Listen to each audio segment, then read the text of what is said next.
The arrival. The sky above Euralia turned golden as the human ships entered the atmosphere. Their metal bodies reflected the twin suns, and a soft hum filled the air. The Euralians had never seen ships like these.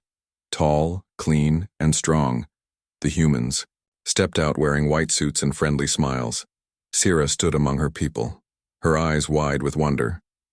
She was a scientist, young, curious, and always dreaming of the stars. Like many others, she had read stories about humans. Brave, smart, and full of heart. To her, they were heroes from the sky. The human leader, Captain Reeves, stepped forward. His voice was calm and deep. People of Euralia, we come in peace. We bring knowledge, medicine, and friendship. We only wish to help. The crowd clapped and cheered. Sira smiled. Weeks passed, and the humans stayed true to their word. At first, they brought strong metal tools that helped rebuild broken villages. They gave medicines that cured diseases Euralians had suffered from for years. Children laughed as human teachers told stories of Earth, and Euralian farmers smiled as new machines made their work easier. Captain Reeves and Sira spoke often. He asked about her planet, its history, its plants and animals. She shared everything. In return, he showed her human science and technology. They even laughed together. You humans are so kind, Sira said once. You saved us. Reeves smiled. Sometimes kindness is the best weapon. She didn't understand his words fully then, but not everything was perfect. It started with the animals. Small ones at first, bright birds and glowing frogs that lived near the human camps. One by one, they vanished. At first, Sira thought maybe they were scared away by noise or machines. But the forest was going quiet. Then strange sounds began to come from the edge of the jungle. Sira heard reports from local hunters, low growls, flickering lights at night, and the air feeling heavy. One child said he saw a shadow with no face near the trees. His parents said it was just a dream. Sira felt uneasy. One evening, she visited the forest herself. The trees were silent, the wind still. Then, she saw something, a flash of metal behind the trees. She walked closer and saw a metal wall hidden behind vines. A human guard stepped out and told her she shouldn't be there. But this is Euralian land, she said. He just shook his head. Orders. She went back, troubled. The next day she asked Reeves about it. He smiled gently. Just a storage area, nothing to worry about. But his eyes didn't match his voice. Later that week, Sira visited the medical center. A young Euralian girl had been brought in. She had collapsed near the human zone. Her skin was pale and her energy was gone. The human doctors said it was a common fever, but Sira noticed something strange on the girl's arm, a tiny burn mark shaped like a circle. It didn't look natural. That night, Sira couldn't sleep. She decided to go back to the forest. This time, she took a hidden path. She moved quietly through the trees and reached the metal wall again. She waited until the guard walked away, then slipped inside through a side gate. What she saw made her freeze. It was not a storage room, it was a lab. Cold and silent. Large glass chambers lined the walls. Inside them were Euralians, some awake, some not. Tubes connected to their bodies, strange lights flashing over them. Sira stepped back, her heart beating fast. A screen on the wall showed a human doctor speaking. Test Group 17, strength increasing, nerve response faster, beginning phase 3. She covered her mouth. Behind her, a voice said, "You shouldn't be here." She turned. It was Reeves. He didn't look angry. He looked tired. "Why?" she asked, voice shaking. "You said you came in peace." "We did," he said, "but peace requires control. Control needs power. You're using my people. We're improving them." Sira stepped back. Her world, once bright and full of hope, now felt dark and broken. The humans weren't heroes. They were something else. Something worse. She ran. the cold lab light still burning in her mind. Whispers in the dark. The night on Euralia was no longer peaceful. Once the twin moons bathed the jungles in silver light. Insects hummed, trees whispered, and glowing flowers bloomed quietly. But now, the forest was silent, holding its breath. Sierra didn't sleep anymore. After what she saw in the secret human lab, her mind couldn't rest. Eurelian bodies in glass, tanks, strange machines, and Captain Reeves's cold words still echoed in her ears. Peace requires control. She had trusted him. She had trusted them. Sierra tried to warn the village elders, but they didn't believe her. They told her she was tired, that maybe she misunderstood. Some even smiled nervously and said, "The humans are our friends." But she noticed how they avoided her eyes. She realized something deeper. They were afraid. That night, she decided to return to the hidden lab, but it was gone. The wall she had seen before was now covered completely in thick vines and dirt. No guard, no gate, just silence. It was as if the humans knew she had been there and erased the proof. But Sierra was not giving up. She needed answers. The whisper 3 days later, a note was left at her doorstep. A small piece of paper, folded, with only one line, "Meet me at the southern ridge, come alone, sunset." It had no name. The handwriting was shaky. Sierra waited until evening. She wrapped herself in a dark cloak and walked through the narrow jungle path. The southern ridge was far and quiet. Only wind and dust moved there. As the sun dipped below the horizon, she saw a figure standing near the edge. It was a human. A young soldier. His uniform was torn, his eyes tired and red. A small cut marked his cheek. Sierra stopped. "Who are you?" she asked. The soldier looked around nervously. "No time. They're watching everyone. I only have minutes." "What? Do you want to help? You're right, about the lab, about everything." Sierra stepped closer. "What are they doing to us?" The soldier looked down. "Experiments. The High Command calls it Project Eden. They think Euralians have something in their DNA. Something powerful. They're trying to mix it with human genes." Sierra's chest tightened. "Why?" "To build better soldiers, stronger, smarter. With your healing ability and our aggression." He paused. "You weren't supposed to find out." She whispered, "Why are you telling me this?"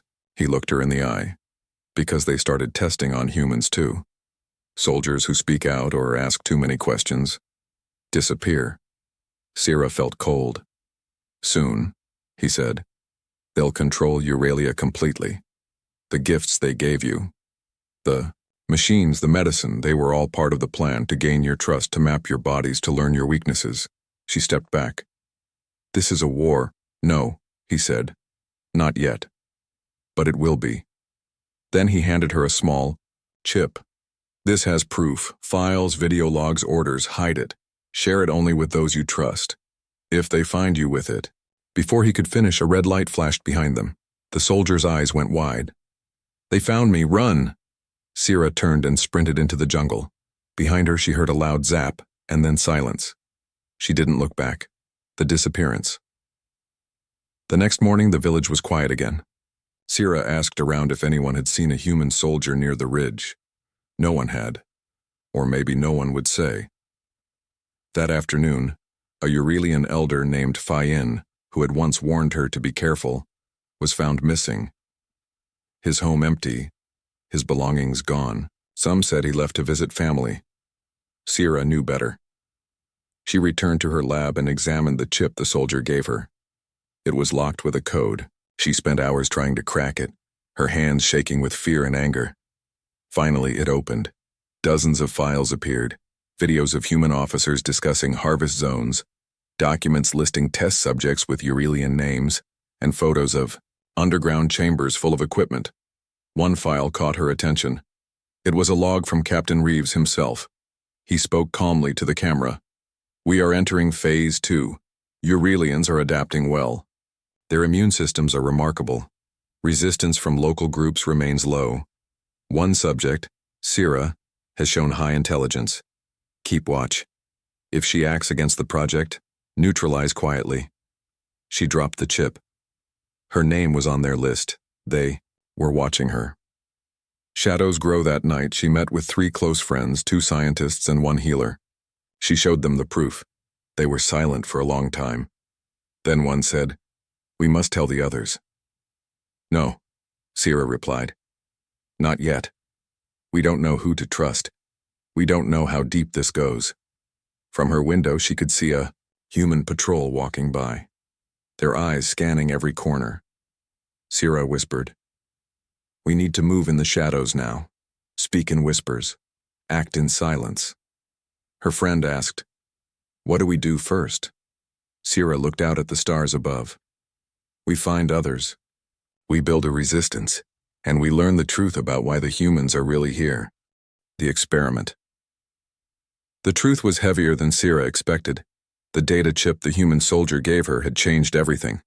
Her name was on a list, targeted. Her people were being experimented on. And the worst part, most Eurelians still believed the humans were their saviors, but the mask was slipping. The humans had started increasing their patrols. Drones now flew silently over the forests. Some villagers whispered about neighbors going missing. Some simply never returned from the human clinics. One healer claimed the medicine they were given made them weaker, not stronger. Sira knew something. Worse was coming, and she had to see it for herself. The identity. Theft late at night. Sira returned to the forest where the young soldier had died. She searched the ground, the rocks, and the trees. After hours, she found what she was hoping for, his identification card buried under dirt and leaves. It was slightly cracked but still working. Using her tools, she modified it. It now showed her face instead of his. She also adjusted her scent. With local herbs, human tech used smell to detect identity. She couldn't risk being exposed. There was one place mentioned in the soldier's data logs, Site B14, a deep underground lab hidden beneath a false mountain near the Western Valley. That's where she would go. The descent, 2 days later, under the cover of a thunderstorm, Sira reached the mountain. Lightning cracked the sky as she stood before a large gray rock wall. But she saw it, a small scanner panel hidden beneath moss. She held up the fake ID. The scanner blinked, then turned green. The wall opened, revealing a metal hallway going deep underground. Sira stepped inside, her heart beating fast. Every step echoed through the silent tunnel. The door shut behind her with a loud hiss. She was inside. The cold truth. She walked carefully. Every corner had cameras. But with the soldier's ID, she passed through checkpoints without question. The hallways smelled like metal and chemicals. Strange symbols glowed on the walls. She passed humans in lab coats who nodded without speaking. Then, she reached a chamber, labeled Test Hall 03 Hybrid Trials. Inside, she saw them. Eurelian bodies strapped to tables, machines whirring around them. Some were awake but too weak to speak.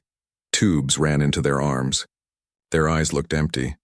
One screen nearby displayed brain scans. Next to them were images of human skulls merging with Eurelian tissue. A voice spoke behind her. "Beautiful, isn't it?" Sira turned. A woman in a black coat stood there. Not a soldier, a scientist. "I'm sorry," Sira said, lowering her head. "Captain Reeves sent me to check the status." The woman smiled. "We're making history. The perfect combination of emotion and power. Eurelians have evolved to heal quickly and feel deeply. We only need to remove the weakness and enhance the rest." Sira said nothing. The woman walked closer to a test subject, a Eurelian male. His chest moved slowly. This one used to be a village guard. Strong. Brave. Now, look at him. Almost ready. "Ready for what?" Sira asked. "To be something better." She tapped a button and the chamber filled with blue light. The man screamed. His skin began to change, hardened like armor. His eyes turned silver. Sira stared in horror. She had to leave. The revelation room as she made her way out. She saw one more door. Level 4. Archive memory zone. She scanned her ID and entered. The room was dark, full of holographic files, each one labeled by number. She tapped one at random. A video played, a Eurelian child crying, surrounded by humans with machines. They were recording how long the child could stay awake without sleep. The next file showed a Eurelian mother, and then silence. Sierra's hands shook. Then she found a file marked Sierra 9. She opened it. To her shock, it showed her, not just now, but from when she was a child. The log said, Subject Sierra 9, born with rare gene markers, highly intelligent, marked for future integration and influence assignment, placed into society under observation, progress excellent. She dropped the screen. They hadn't just started watching her recently. They had been watching her since she was born. Escape and explosion. Suddenly, an alarm blared. Security breach. Unauthorized access in archive room. They knew. Sierra ran. She took a different exit route through the power maintenance tunnel. Flames flickered behind her as soldiers shouted orders and alarms echoed. She reached the outer wall and slammed the override panel with a stolen keycard. The door opened. She sprinted into the storm. Behind her, the lab entrance exploded, not by accident, but on purpose. The humans were destroying the evidence, but she had already copied the files onto her hidden chip. Returned to the shadows back in the jungle, rain poured down her face. Her clothes were soaked, her mind numb. She returned to her resistance circle. Her friends were shocked to see her alive. She didn't speak for a long time. Then she showed them the files. The videos, the logs, her own childhood data. One of them whispered, They've been shaping everything, even our heroes, and were created by them. Sierra clenched her fists. No, she said. They may have planned our lives, but they don't own them. A fire burned in her chest now, not fear, not sorrow, revolt. The resistance, the jungle had changed. Once full of birds and life, it now held silence like a secret. And within that silence, something new was growing. Anger. Sierra sat inside a dark cave deep in the northern hills. Around her, 6 others waited, watching her face. They were Eurelians, farmers, healers, scientists, even a former guard. People who had lost family, or trust. People who had seen enough to stop believing in human kindness. Sierra placed the data chip in the center of the stone table. The images flickered. Experiments, death records, forced evolution, and her own childhood log. When the videos ended, no one spoke for a full minute. Then the elder guard, named Kale, whispered, We are not guests anymore. We are prisoners in our own world. First moves, they had no weapons, no army, no allies in the sky. But they had knowledge. That would be their weapon. Sierra's plan was simple, but dangerous. Infiltrate human systems, gather more evidence, and awaken the other villages with truth. They would light fires in the minds of their people before lighting any in the cities. One of her friends, Lena, was a former tech engineer. She knew how to disable human trackers and create signal scramblers. Another, Ryo, once trained with humans. He knew their routes, passwords, and weak points. Together, they started calling themselves the Resistance of the Real. Their symbol, a cracked white circle, the same shape as the burn mark found on the children near human labs. A dangerous deal. Sierra knew they needed more than Eurelian help. They needed someone from inside the enemy's heart. She returned to the eastern outpost where a human supply base operated. Hidden in a thick cloak and using the dead soldier's ID once again, she slipped inside. There she found her target, a young human medic named Jonas. He was kind to the locals and had once treated a sick Eurelian child with extra care, even after being told not to. She cornered him behind the medical tents. He froze when he saw her. I know you, Sierra whispered. You helped my cousin. I know you're not like the others. Jonas looked around. If they see us talking, they'll do to you what they did to the soldier who gave me this. She held up the chip. His eyes widened. He's dead? They erased him, just like they'll erase Aurelia. She showed him the images. Jonas shook his head. We were told this project would end war, that it would help the weak survive. And how many must die for that help? He was silent. Then finally he said, "What do you need?" The spy among them back at the resistance cave. Things moved fast. Jonas sent them troop movement updates and guard rotations. Sierra and Lena created small signal towers in the jungle that blocked surveillance drones. Rio trained villagers in silent movement and defense.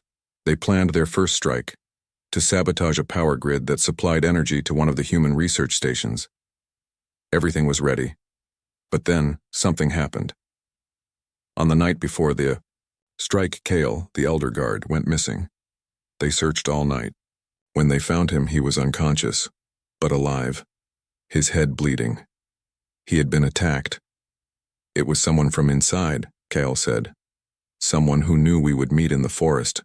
Sierra's blood ran cold. There was a spy among them. The sabotage, despite the danger, they carried out the mission. Sierra and Rio led a small team to the power station at dawn. Wearing human uniforms stolen from a shipment truck, they entered the facility. Lena hacked the security gates. Inside, Jonas had already disabled the cameras for 6 minutes, just enough time. They planted the charges, carefully placed near the core. Before they left, Sierra placed one small metal disc in the control room. It was a transmitter, sending out a message. To the Eurelian people, you are not weak, you are not animals, you are being hunted, and we are fighting back. Then they escaped. Moments later, a bright white light exploded in the jungle sky. The Baiti power grid fell, and across the screens in nearby villages, Sierra's message appeared. Exposure. The human response was immediate. Captain Reeves returned from the Central Command to take control. He ordered all patrols doubled. Anyone caught with unauthorized communication was arrested. But the spark had already ignited. Whispers spread in the villages. Sierra's voice became a ghost in the wind. Some humans grew nervous. Others became more violent. The balance had shifted, but the resistance now faced a darker problem. The spy was still among them. Sierra began noticing small things. Their food stocks vanished faster. One meeting location was stormed by soldiers minutes after it was abandoned. Lena pulled her aside one evening. "I think it's Rio," she whispered. "He disappears during missions. He knows all our plans." Sierra hesitated. "He's one of us. Or he's the one ending us." Betrayal revealed. 2 nights later, Sierra set a trap. She arranged a fake mission to steal weapons from an old storage facility and only shared the information with 3 people, including Rio. That night, before anyone could leave, soldiers surrounded the facility. Sierra watched from the trees. Rio had betrayed them. The decision they caught him the next day. He didn't fight. He simply stared at Sierra and said, "You have no idea what you're up against." "Why, Rio?" she asked, voice shaking. "You think the humans are monsters? Look deeper. There are Eurelians who helped them build this system. Elders who sold your future for tech. Your war isn't against just the humans." Then he smiled. "It's against everything you believed in." The fall of trust. The jungle felt colder now. The resistance was broken. Their hideouts had been discovered. 3 members were missing. 1 was dead. And the spy, Rio, had been one of their own.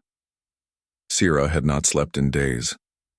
She stood alone at the edge of a cliff, staring at the glowing sky. The jungle below, once her home, was now full of machines and lies. She could hear the faint hum of a human drone searching for survivors. The war had not started with guns, but it had started, and they were losing. The capture had happened quickly. Sierra had gone to warn a nearby village to evacuate when a group of black-suited soldiers surrounded her. Jonas had warned her earlier. "They've placed a tracker in the jungle air. It reads heartbeats." She didn't run. She had no strength left. They tied her hands, placed a black hood over her head, and flew her to a new location. She felt the air pressure change. Down. Deep underground. When the hood was removed, she was in a glass cell. Cold. Bright. Empty. And waiting outside the cell was Captain Reeves. The interrogation. He stepped forward, calm as always. His white uniform was spotless, his face without emotion. "Hello, Sierra." She didn't answer. He pulled up a chair and sat down just outside the glass. "You've caused more damage than expected. We underestimated you. That was our mistake." Still, she said nothing. Reeves leaned forward. "You think this is about power, about war. But let me tell you something you've never considered." He tapped the glass. "Your people were never innocent." She looked up slowly. He continued. "Do you know how we found Euralia? How we chose this planet? No one chooses to invade a home," she said softly. Reeves smiled. "You don't know your own history. 100 years ago, Euralian leaders came to us secretly. They offered something in exchange for technology." "What?" she whispered. "You." Her breath caught. "They gave us access to your DNA, your biology, in exchange for healing, machines, weapons, and power. The Elder Council traded your future." "No." "Yes," he said. "The original deal was peaceful, controlled, but they grew greedy. They wanted more, faster. When they tried to stop the program, it was too late." She stood, fists clenched. "You're lying." Reeves placed a file on the glass. Inside were images of old Euralian elders shaking hands with early human scientists, documents signed with names she recognized, her own mentor among them. "Why do you think we watched you from birth?" Reeves asked. "You were selected by your own leaders." Sierra's knees weakened. Everything was collapsing again. "The proposal," Reeves leaned closer. "You don't have to die here." She looked at him. "You're smart, respected, and still admired. The people would follow you. Work with us. Help guide the evolution of Euralia. And live." "You mean help control them. I mean survive." Sierra stared at the floor. Then slowly she said, "I'd rather die Euralian than live as a puppet." Reeves sighed. "That's unfortunate." He stood, nodded once, and walked away. The lights in the cell dimmed. The rescue, but Sierra was not alone. That night, a soft beep sounded in the corner of her cell. A crack opened in the wall. Jonas appeared, face tense. "We don't have time." "You came? You're not the only one who wants this to end." They moved fast. Jonas had hacked the system using stolen admin codes. As alarms started to rise in the background, they ran through dark tunnels. Doors opened only for seconds. Sirens wailed. Voices shouted. Then gunfire. Jonas pushed Sierra behind a wall. "Run! I'll hold them." No, but he was already pulling a small explosive from his coat. "Tell them the truth." The blast shook the hallway. Sierra ran through smoke and light, heart pounding. Her body screamed for rest, her mind for revenge. The survivor's message back in the jungle, Sierra stumbled into a resistant safe house, one of the last. Only 3 members remained. Kyle, Lena, a new young girl named Elin, who had seen her brother taken for testing. Sierra was bruised, bloody, but alive and angry. She placed the elder documents on the table. We were sold, not just by the humans, but by our own kind. Lena's voice trembled.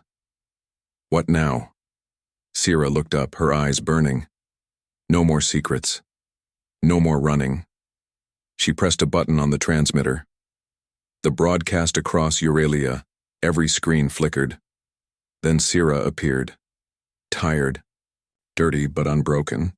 "My name is Sierra. You know me as a scientist. Some called me a leader. But I was also a test subject, watched since birth. The humans did this, but they didn't do it alone. Our elders made a deal, trading our bodies for their power. Now, they want to erase that truth. But we remember. We are not test subjects. We are not tools. We are Euralians, and we are taking our world back. Then the screen went black. Revolt. The message spread like fire. Across Euralia, the holograms glitched and buzzed. Then Sira's face appeared, bruised but unbroken voice, steady like thunder. Her words shattered the silence, tore through the lies, and stirred hearts long frozen in fear. And the world moved. Villagers stopped working, guards began whispering, and in the deep underground labs, panic began. The rise begins. It started small. A group of healers in the south refused to administer the humans' medicine. They smashed the supply crates and burned their medical tents. In the west, a Eurelian farmer cut the power to a drone station, with nothing but a metal rod and a prayer. In the far north, hunters, once silent, attacked a human convoy with homemade weapons, freeing 20 prisoners from a moving truck. One word echoed in the dark: resist. And in the shadows, Sira moved again. The Ghost Network. With Lena's help, she created a network of shortwave signals. Silent messages passed through abandoned communication lines, wind-hollowed tunnels, and old crystal towers. They had no army, but now they had thousands. Each rebel cell acted on their own, but their message was the same. You are not alone. You are not powerless. Sira, once hunted and nearly broken, was now something more. To her enemies, she was a threat. To her people, she was a ghost of hope. A terrible discovery. 3 weeks after the revolt began, Jonas's contact, another human, defector, sent coordinates to a hidden facility never listed in any file, a place not even Captain Reeves had spoken about. They called it Site Zero. Sira gathered a small team and journeyed to the deep mountain range. They climbed through ice and wind, through ancient Eurelian ruins, forgotten by most, but still sacred to the old tribes. What they found chilled them. Site Zero was not a lab, it was a vault. A massive underground space filled with glass pods, thousands of them, Eurelian children, women, elders, all in deep sleep, floating in blue light. Sira walked between rows, her hands shaking. These were taken years ago, Lena said. Some of them are from villages we thought were destroyed in the storms. No storm, Sira said softly. They were harvested. Then her eyes caught a figure in the last row. She stepped closer, and the world stopped. It was her sister. The sister she lost. Sira had never spoken of her, not since childhood. Nira had vanished when Sira was 10. Their parents said she drowned. But now, here she was, unaged, unmoving, her body suspended, perfectly preserved. Sira dropped to her knees. They lied to me. Even back then, they took her. Kale placed a hand on her shoulder. Then it's time to take something back. The burning of Site Zero. They couldn't save everyone. The systems were too complex. But they freed who they could, 47 from the pods. Many were weak, confused, some barely alive, but their eyes were open. Then Lena planted charges, Site Zero burned as they left, the flames rising high into the cold sky. It was a message. You stole our future. Now we take it back. Reeves responds. The humans responded the only way they knew how. With force. Drones fell from the sky, each carrying gas, bombs. Villages were scorched, forests turned to ash. A message from Reeves went out across the planet. Lay down your weapons, return to peace, or be removed completely. But no one listened anymore. The humans had ruled through fear. Now they faced a people with nothing left to fear. The final plan. Sira returned to the resistance base, now hidden beneath a destroyed water temple. There, with her most trusted leaders, she spoke clearly. Reeves won't stop. This isn't about peace, it's about dominance, about ending us before we stand. Kale asked, what's the plan? Sira unfolded a map. We take the central relay. The relay was the core tower connecting human bases across Eurelia. If they controlled it, they could cut communication, call for galactic help, or expose the full human project to the universe. but it was also guarded by over 200 soldiers, drones, and AI walls. Suicide, Lena said. Maybe, Sira replied. But if we fail here, the world dies sleeping. The march. They came. From the forests, from the mountains, from the seas. Hundreds of rebels gathered. Eurelians who had lost family, friends, faith. Some wore armor made of broken drone parts. Some rode beasts that had returned to the wild. Some walked barefoot, holding only fire. Sira led them, her sister, weak but standing, by her side. As they marched toward the relay, one thing was clear. This was no longer a rebellion. This was a reckoning.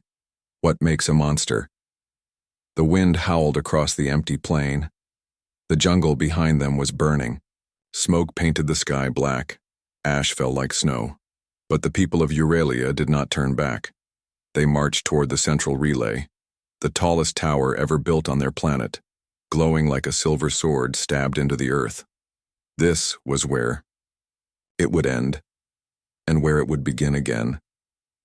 Sira stood at the front, her body aching, her spirit burning. She looked to her sister Nira, still weak from the pod but walking beside her.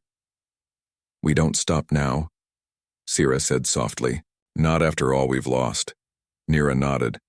"Not after all they stole." Behind them, hundreds of Eurelians prepared for battle, wearing scavenged armor, carrying spears, stolen rifles, or just their bare hands. They were not soldiers. They were survivors. The siege begins. The humans were ready. Drones flew overhead. Machine turrets clicked into place. Sniper towers scanned the air. Captain Reeves watched from the relay command room, arms behind his back. He spoke into a mic. "This is your last warning. Turn back, and you may live. Move forward, and I erase you." No one stopped. Sira raised her hand. The resistance charged. The ground exploded. Smoke and fire surrounded them, but they ran faster. A beast from the north, 10 feet tall and armored, smashed through the front gate, roaring as it fell. Lena led a tech group to hack the outer doors. Kyle and his fighters cut through the left flank. Sierra went for the heart.